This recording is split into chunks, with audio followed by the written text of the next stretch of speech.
Shalom, soyez tous salués dans le puissant nom de notre Seigneur Jésus. Comme je le dis toujours, c'est le nom qui a été donné au-dessus de tout nom et ce n'est qu'à ce nom que l'on peut être sauvé. Alors, j'aborde un sujet avec vous. J'espère que vous seriez attentifs pour bien comprendre de quoi je parle. Je voudrais poser une question aux chrétiens de notre temps.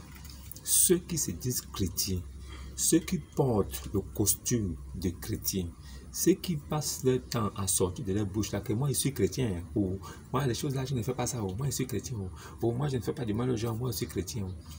Maman, qui vous a dit que c'est parce que vous ne faites pas du mal aux gens que vous êtes chrétien?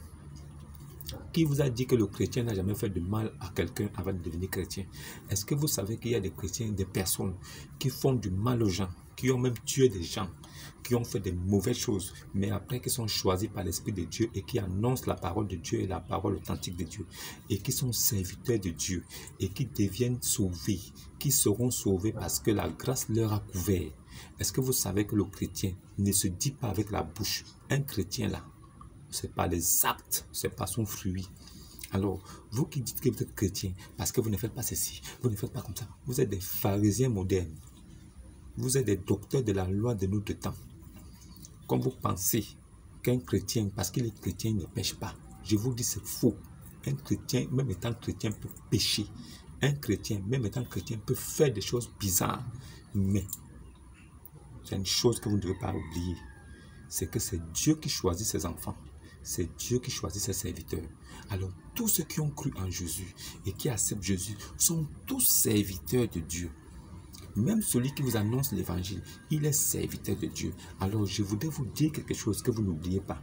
Celui qui vous a prêché l'évangile, celui qui vous a annoncé la bonne nouvelle, c'est lui qui est votre prédicateur, c'est lui qui est votre guide spirituel et c'est lui qui doit vous donner les enseignements de Dieu pour que vous puissiez marcher selon les enseignements de Dieu, selon la doctrine de Dieu, les préceptes de Dieu. Celui qui vous dispense l'évangile, celui qui vous prêche la bonne nouvelle, celui qui s'assoit, qui se tient debout à la chair et qui parle au nom de Jésus, c'est lui qui doit vous enseigner comment marcher devant votre Père, c'est lui qui doit vous enseigner qui est votre Père, c'est lui qui doit vous montrer comment être près de votre Père. Parce que Jésus-Christ a tout accompli à la croix. Aujourd'hui, on n'a plus besoin de sacrificateurs pour parler à son Dieu. Aujourd'hui, on peut parler à Dieu directement avec la prière. Dans un coin, tu vas dans ton lieu secret, tu pries ton Dieu.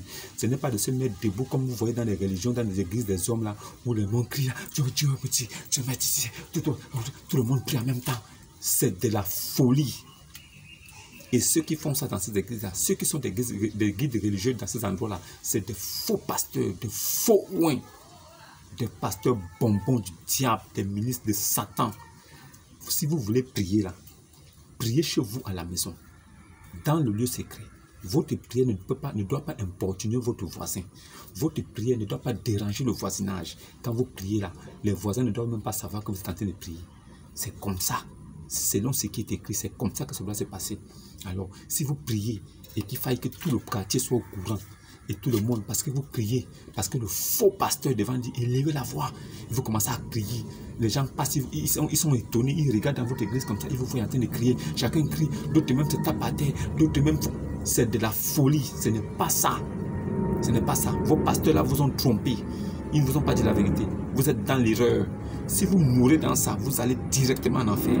Ce que je veux vous dire là, c'est que celui qui vous dispense ces enseignements, celui qui vous prêche, c'est lui qui est votre guide spirituel, c'est lui qui est votre guide religieux, c'est lui qui doit vous montrer la voie à suivre, c'est lui qui doit vous éduquer.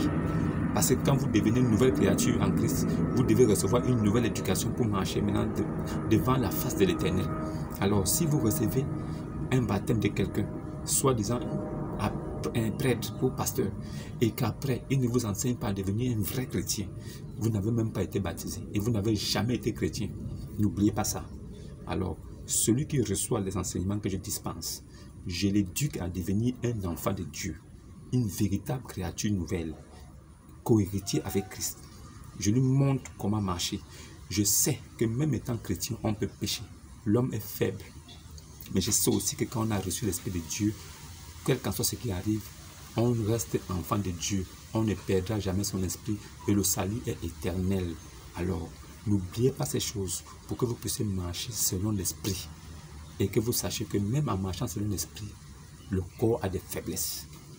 Et on pêche toujours. Vos guides spirituels ne vous disent pas la vérité. Ils vous font crier dans les assemblées. Vous attirez l'attention des gens. En fait, vous faites de la nuisance sonore. Sinon, en fait, si on regarde bien, votre pasteur n'est pas un oint de Dieu. Il ne vient pas de la part de Jésus. Parce que celui qui vient de la part de Jésus fait les choses selon Jésus, dit la parole de Christ. C'est en son fruit. Et vous qui êtes ceux à qui il prêche, vous devez être des exemples, des modèles. Vous devez devenir comme lui. Vous devez devenir comme des petits Christ. Mais quand vous voyez, quand vous criez dans ces synagogues-là, montrez-moi un verset là où Jésus-Christ a demandé de crier quand vous priez dans des synagogues. Montrez-moi un seul verset là où Jésus-Christ a dit à ses apôtres que priez, allez. Tout le monde a commencé à prier et lever la voix. Montrez-moi un seul verset. Montrez-moi un seul verset là où Jésus, quand il évangélisait, il demandait à tout le monde de prier en même temps. Tout le monde commençait à parler. Oh Dieu tout-puissant, le créateur, ça.